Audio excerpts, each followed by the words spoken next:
ನಮಸ್ಕಾರ. ಊಟದ ಮನೆಗೆ ಸ್ವಾಗತ. ನನ್ನ ಮಗಳು ರೋಡ್ ಸೈಡ್ ತಿನ್ನಕ್ಕೆ ಹೋದಾಗ ಏನು ಬೇಕು ಅಂತ ಕೇಳಿದರೆ ಅಮ್ಮ ನೂಡಲ್ಸೇ ಬೇಕು ಅಂತಾಳೆ. ಅಷ್ಟು ಇಷ್ಟಪಟ್ಟು ತಿನ್ನೋ ನೂಡಲ್ಸ್ನ ನಾನು ಮನೆಯಲ್ಲಿ ಈಸಿಯಾಗಿ ಯಾವ ಥರ ಮಾಡ್ಕೋಬೇಕು ಅನ್ನೋದನ್ನು ನಾನು ನಿಮ್ಗೆ ಇವತ್ತು ತೋರಿಸ್ಕೊಡ್ತೀನಿ. ನಾನು ಮೊದಲಿಗೆ ಒಂದು ಬಾಣಲೆಯಲ್ಲಿ ನೀರನ್ನ ಕಾಯಕ್ಕೆ ಇಟ್ಕೊಂಡಿದ್ದೀನಿ. ಇದಕ್ಕೆ ನಾನು 1 ಟೇಬಲ್ ಸ್ಪೂನ್ ಆಯಿಲ್ ಸೇರಿಸ್ಕೊತಿದ್ದೀನಿ. ಮತ್ತು 1 ಟೇಬಲ್ ಸ್ಪೂನ್ ಸಾಲ್ಟು. ಸ್ವಲ್ಪ ಜಾಸ್ತಿನೇ ಸೇರಿಸ್ಕೊಳ್ಳಿ, ಯಾಕಂದರೆ ಇದರಲ್ಲಿ ಇರೋಂಥ ನೀರನ್ನ ನಾವು ನೂಡಲ್ಸಿಂದ ಶೋಧಿಸ್ಕೋತೀವಿ. ಅದಕ್ಕೋಸ್ಕರ ಸ್ವಲ್ಪ ಉಪ್ಪು ಜಾಸ್ತಿ ಇದ್ದರೂ ಏನು ಪರವಾಗಿಲ್ಲ.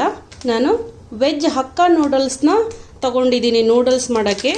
ಇದು ತುಂಬಾ ಚೆನ್ನಾಗಿ ಬರುತ್ತೆ ನೂಡಲ್ಸು. ನಾನು ನೂಡಲ್ಸ್ ಮಾಡಬೇಕಾದಾಗ ಈ ನೂಡಲ್ಸ್ನ ಯೂಸ್ ಮಾಡೋದು. ಇವಾಗ ಈ ನೂಡಲ್ಸ್ನ ಈ ನೀರಲ್ಲಿ ಹಾಕ್ಕೊಳ್ಳೋಣ. ಇವಾಗ ಇದನ್ನು ಕುದಿಯಕ್ಕೆ ಬಿಟ್ಬಿಡೋಣ. ನೂಡಲ್ಸು ಬೆಂದಿದೆ. ಇವಾಗ ಇದನ್ನು ನಾನು ಒಂದು ಜಾಲರಿಲಿ ಸೋಸ್ಕೋತೀನಿ. ಒಂದು ಬಾಣಲೆ ಬಿಸಿಗಿಟ್ಕೊಂಡಿದ್ದೀನಿ. ಬಿಸಿಗಿಟ್ಕೊಂಡಿರೋಂಥ ಬಾಣಲೆಗೆ ನಾನು 1 ಟೇಬಲ್ ಸ್ಪೂನ್ ಬೆಣ್ಣೆನ ಸೇರಿಸ್ಕೊತಿದ್ದೀನಿ. ಇವಾಗ ಇದಕ್ಕೆ 2 ಟೇಬಲ್ ಸ್ಪೂನ್ ಆಯಿಲ್ನ ಸೇರಿಸ್ಕೊತಿದ್ದೀನಿ.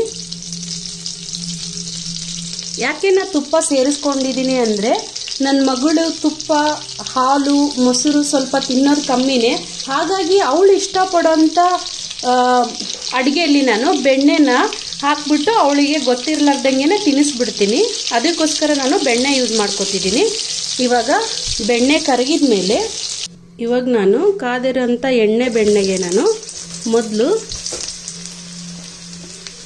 ಈರುಳ್ಳಿನ ಸೇರಿಸ್ಕೊತಿದ್ದೀನಿ. ಈರುಳ್ಳಿ ಸ್ವಲ್ಪ ಗೋಲ್ಡನ್ ಬ್ರೌನ್ ಬಂದಿದೆ. ಈ ಟೈಮಲ್ಲಿ ಇದಕ್ಕೆ ನೋಡಿ ನಾನು 1 ಇಂಚ್ ಜಿಂಜರು ಮತ್ತು 2 ಗಾರ್ಲಿಕ್ನ ಸ್ಲೈಸಾಗಿ ಕಟ್ ಮಾಡ್ಕೊಂಡಿದ್ದೀನಿ ಉದ್ದುದಕ್ಕೆ. ಅದನ್ನು ಸೇರಿಸ್ಕೊತಿದ್ದೀನಿ. ಈ ನೂಡಲ್ಸ್ಗೆ ತರಕಾರಿ ಏನು ತುಂಬಾ ಬೇಯಬೇಕಂತೇನಿಲ್ಲ. ಇದು ಬಾಯಲ್ಲಿ ತಿನ್ನಬೇಕಾದ್ರೆ ಕುರುಮ್ ಅಂತ ತರಕಾರಿ ಸಿಕ್ಕರೆ ಚೆನ್ನಾಗಿರುತ್ತೆ. ಇವಾಗ ಇದಕ್ಕೆ ಹಸಿಮೆಣಸಿನ್ಕಾಯಿ. ನಾವು ನೂಡಲ್ಸಿಗೆ ಯಾವುದೇ ರೀತಿ ಖಾರನ ಯೂಸ್ ಮಾಡ್ತಿಲ್ಲ, ಅಂದರೆ ಅಚ್ಚ ಖಾರದ ಪೌಡರು ಅದನ್ನು ಯೂಸ್ ಮಾಡ್ತಿಲ್ಲ. ಅದಕ್ಕೆ ನಾನು ಫ್ಲೇವರಿಗೋಸ್ಕರ 1-2 ಹಸಿಮೆಣಸಿನ್ಕಾಯಿನ ಹಾಕ್ಕೊಂಡಿದ್ದೀನಿ. ಸ್ವಲ್ಪ ಹಸಿಮೆಣಸಿನ್ಕಾಯಿ ಫ್ರೈ ಆದ ತಕ್ಷಣವೇ ಇವಾಗ ಕ್ಯಾರೆಟು ಮತ್ತು ಬೀನ್ಸ್ನ ಸೇರಿಸ್ಕೊತೀನಿ.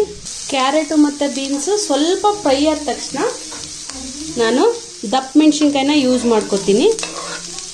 ಈ ದಪ್ಪ ಮೆಣಸಿನ್ಕಾಯಿ ಹಾಕ್ಕೊಂಡ್ಮೇಲೆ 1-2 ಸಲ ಈ ಥರ ಮಾಡಿಕೊಂಡ್ರೆ ಸಾಕು. ಅದು ತುಂಬ ಕುಕ್ ಆಗಬೇಕಂತೇನಿಲ್ಲ. ಇವಾಗ ಇದಾಗಿದೆ. ಇವಾಗ ಇದಕ್ಕೆ ನಾನು ನೂಡಲ್ಸ್ನ ಇಟ್ಕೊಂಡಿದ್ದೆ ಅದನ್ನು ಸೇರಿಸ್ಕೊಂಡು ನೋಡಿ ಈ ಥರ 2 ಸ್ಪೂನ್ ಸಹಾಯದಿಂದ ನಾನು ನೂಡಲ್ಸ್ನ ಈ ಟೈಮಲ್ಲಿ ಇದಕ್ಕೆ ನೋಡಿ ನಾನು 1 ಟೇಬಲ್ ಸ್ಪೂನ್ ಕಾಳು ಮೆಣಸನ್ನ ಕುಟ್ಟಿ ತೊಗೊಂಡಿದ್ದೀನಿ. ಹಾಗೆ ಅರ್ಧ ಟೇಬಲ್ ಸ್ಪೂನ್ ಬ್ಲ್ಯಾಕ್ ಸಾಲ್ಟನ್ನ ಸೇರಿಸ್ಕೊತಿದ್ದೀನಿ. ಬ್ಲ್ಯಾಕ್ ಸಾಲ್ಟ್ ಹಾಕ್ಕೊಂಡ್ರೆ ಫ್ಲೇವರ್ ತುಂಬ ಚೆನ್ನಾಗಿರುತ್ತೆ.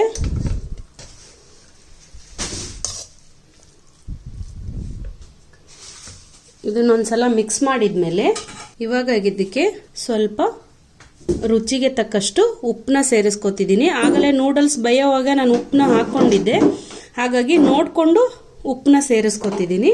ಉಪ್ಪನ್ನ ಸೇರಿಸ್ಕೊಂಡ್ಮೇಲೆ ಈ ಥರ ಕೈ ಆಡಿಸ್ಕೊಳ್ಳಿ. ಇವಾಗ ಇದಕ್ಕೆ ಲಾಸ್ಟಲ್ಲಿ ನಾನು ಒಂದು ಅರ್ಧ ಟೀ ಸ್ಪೂನ್ ಸೋಯಾ ಸಾಸ್ನ ಸೇರಿಸ್ಕೊತಿದ್ದೀನಿ. ಸ್ವಲ್ಪ ಚೈನೀಸ್ ಫ್ಲೇವರು ಬರಲಿ ಅನ್ನೋ ಕಾರಣಕ್ಕೆ ನೋಡಿ. ಇವಾಗ ಅದನ್ನು ಹಾಕಿದ್ಮೇಲೆ ನಾನು ಯಾವುದೇ ಥರ ಸಾಸ್ಗಳನ್ನ ಸೇರಿಸ್ಕೊತಿಲ್ಲ. ನಾನು ಮಾಡೋ ಥರ ಮಾಡಿದರೆ ಸೇಮ್ ಹೊರಗಡೆ ಯಾವ ಥರ ನೂಡಲ್ಸ್ ಇರುತ್ತೋ ಅದೇ ಫ್ಲೇವರಲ್ಲಿನೇ ಬರುತ್ತೆ.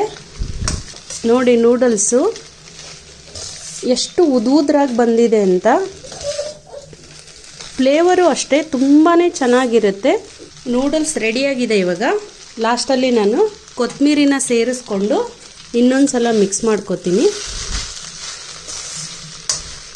ನೋಡಿ, ಸ್ವಲ್ಪ ಜನ ಹೊರಗಡೆ ಥರ ಬರೋದೇ ಇಲ್ಲ, ನಮ್ಮ ಮನೇಲಿ ನೂಡಲ್ಸು ಉದ್ದುದ್ದವಾಗಿ ಇರೋದೇ ಇಲ್ಲ, ಕಟ್ ಆಗಿಬಿಡುತ್ತೆ, ತುಂಡು ಆಗಿಬಿಡುತ್ತೆ ಅಂತ ಹೇಳ್ತಿರ್ತಾರೆ.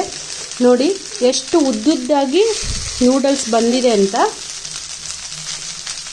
ಇವಾಗ ನೂಡಲ್ಸು ರೆಡಿಯಾಗಿದೆ. ನಾನು ಇದನ್ನು ಸರ್ವಿಂಗ್ ಬೌಲ್ಗೆ ಸರ್ವ್ ಮಾಡ್ಕೊತೀನಿ.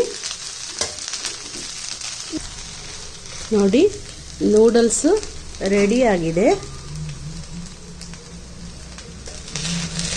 ನೋಡಿ, ಸೂಪರ್ ಆಗಿರೋಂಥ ನೂಡಲ್ಸು ಮನೆಯಲ್ಲೇ ಸಿಂಪಲ್ಲಾಗಿ ರೆಡಿಯಾಗಿದೆ. ಈ ರೆಸಿಪಿನ ನೀವು ಮಸ್ಟ್ ಆ್ಯಂಡ್ ಶುಡ್ ಟ್ರೈ ಮಾಡಲೇಬೇಕು. ಟ್ರೈ ಮಾಡಿದ್ಮೇಲೆ ಯಾವ ಥರ ಬಂದಿದೆ ಅಂತ ಕಮೆಂಟ್ ಬಾಕ್ಸಲ್ಲಿ ಕಮೆಂಟ್ ಮಾಡಿ. ನನ್ನ ಮುಂದೆ ಬರುವಂಥ ಈಸಿ ರೆಸಿಪಿಗಾಗಿ ಪಕ್ಕದಲ್ಲಿ ಕಾಣುವಂಥ ಬೆಲ್ ಬಟನ್ನ ಕ್ಲಿಕ್ ಮಾಡಿ. ಹಾಗೆ ನನ್ನ ಚಾನಲ್ನ ಸಬ್ಸ್ಕ್ರೈಬ್ ಮಾಡಿ. Thank you for watching.